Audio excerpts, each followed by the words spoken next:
Hello, citizens. This is the Aegis Eclipse, and welcome to Star Citizen Rated.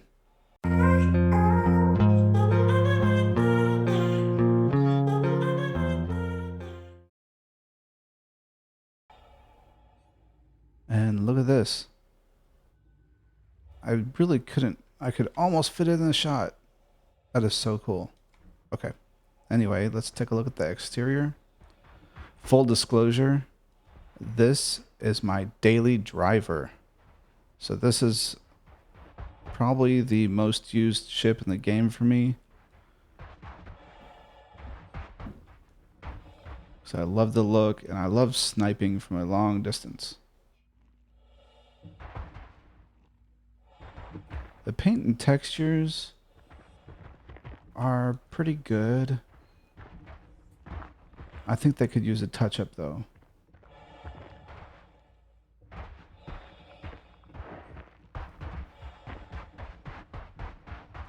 I like the folded wings, and using them as landing gear. That's kind of cool.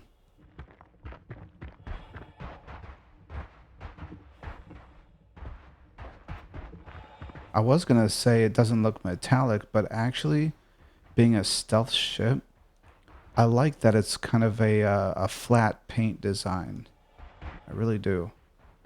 I think that's a nice touch.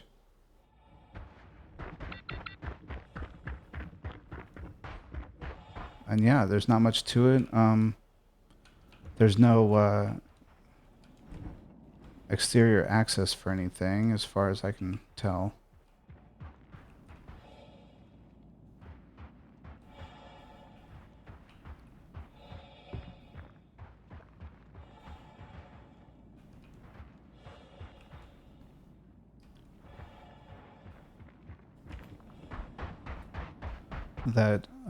That definitely needs work.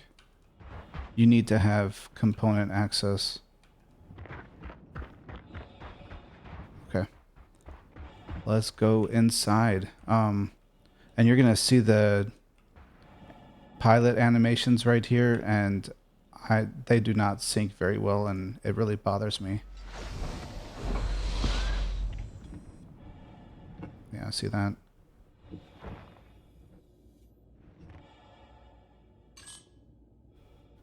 And right here, it's not that bad.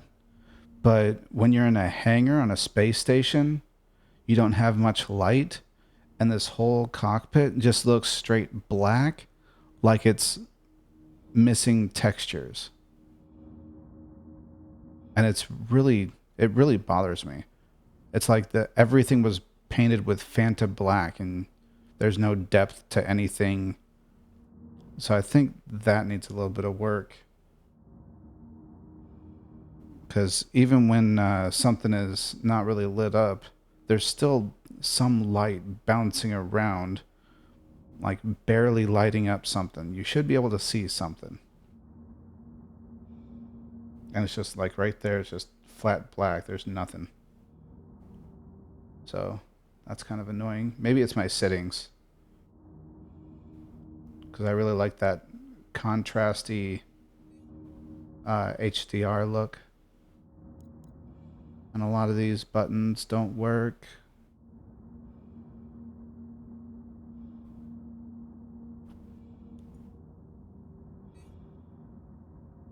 Which is kind of bad. Okay, let's see how she sounds.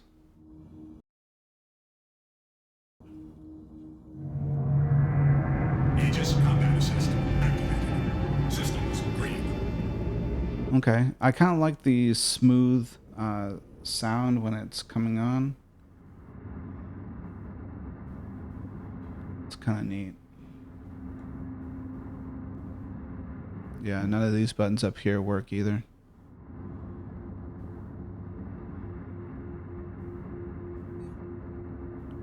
It's really cool. I mean, I've loved the look of it, the layout.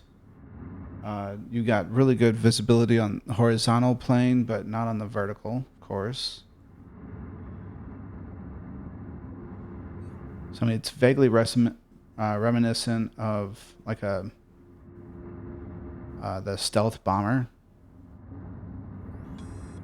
And I really like that look. Okay, let's take a look at the animations as we go up.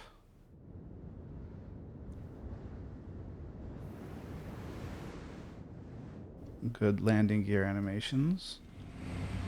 Here we go, the wings fold out.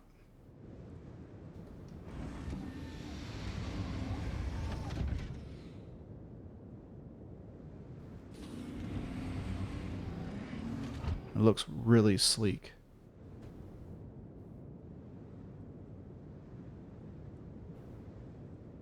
I'd say this Saber looks pretty close to this, but otherwise this is a very unique ship.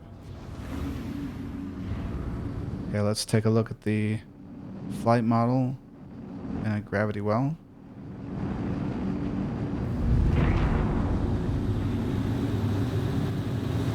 It's pretty quick, but you can tell it's not nearly as fast as a lot of light fighters. It feels about the same size, but it doesn't have their maneuverability or their speed. I mean, you don't even have to look at the speedometer. You can tell going over things. It's not nearly as fast.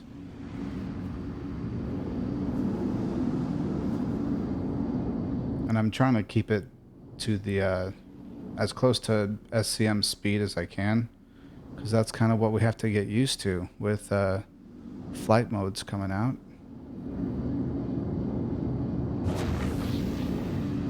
This is kind of neat though. We get a little bit closer. Make sure I don't hit anything. We take an exterior view. That's neat.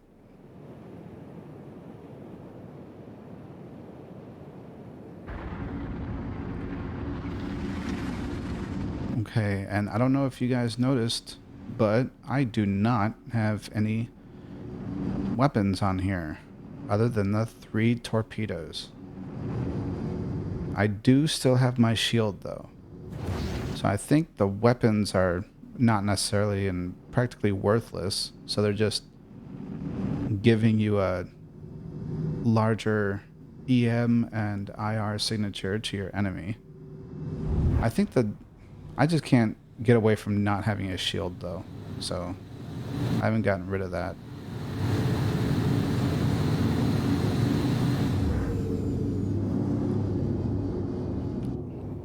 One thing. Yeah, the boost looks kind of weak and sounds really weak.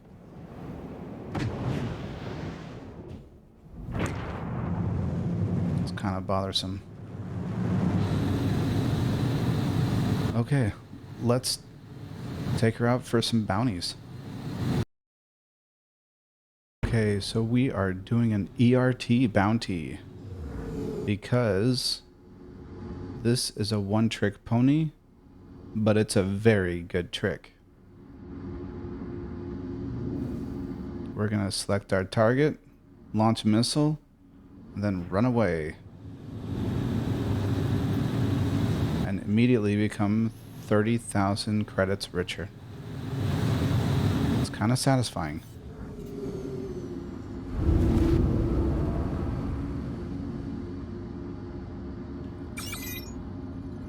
You wait till you're within 8,000 meters, you turn on your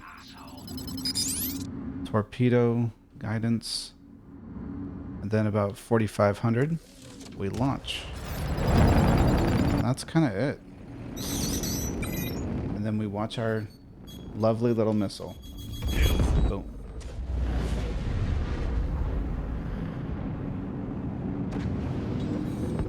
Well, that was fun.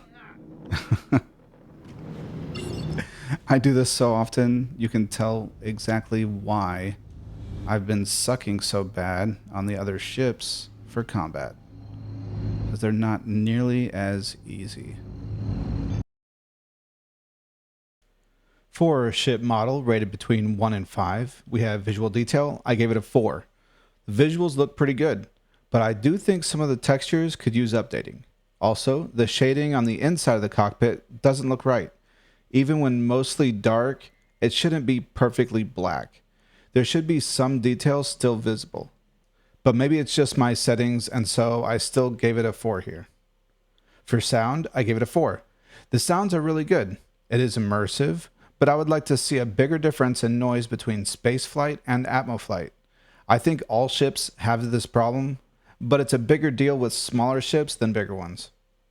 For crew mobility, I gave it a 4. Other than the out-of-sync animations getting into the pilot seat, the crew mobility has been reliable without much issue. Though there have been times when it takes a second or third try for the pilot to actually climb the ladder and get into the ship. For interactivity, I gave it a 2. Almost none of the pilot controls are functional and you don't have any access to components. This isn't game breaking, but it isn't good either. For animations, I gave it a 3. Animations are good except the current animation with the cockpit ladder being wildly out of sync. It's quite distracting. For flight model, I gave it a 5. The flight model is good. I see nothing wrong with it in my experience. I don't think it's too maneuverable or too sluggish. I think my rating of the flight model will change for most ships once we have 318, but for now, I like how the Eclipse behaves. So total out of 30, it gets a 22. The Aegis Eclipse is in decent shape right now. There are a few aspects that need work. The lack of functional controls and component access is worse than most ships in Star Citizen, but it's not game breaking. You can still easily find yourself immersed in this futuristic stealth bomber. And on to capabilities rated similar to a tier list. We have single player combat. I gave it S tier. The Aegis Eclipse is purpose designed to one-shot almost every ship in the game. It can only do this 3 times before you have to spend almost 12,000 alpha UEC for rearm, but it makes for a relatively easy and fast gameplay loop. A piece of advice, though, if you choose to be a missile thrower, be sure to rearm on moon bases. Space stations currently bug out when trying to rearm and refuel, but I've had nearly a 100% success rate when restocking on moon bases.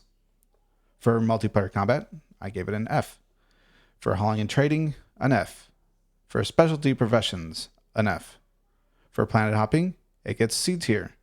It has a better than average quantum fuel tank for a smallest ship, so it can actually get you around the star system better than others. However, it doesn't have inventory space, so you won't be able to move your stuff, just yourself.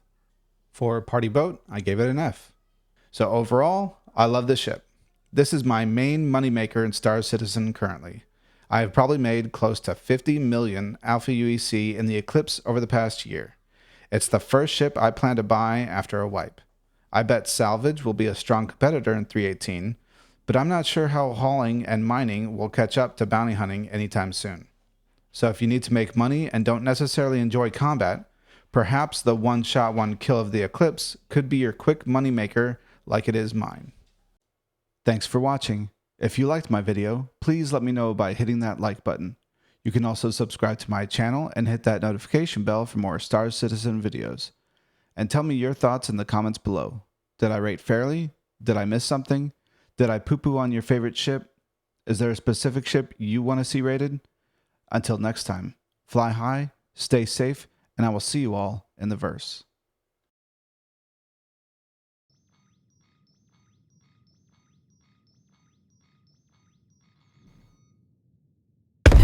Ooh, that's a good one.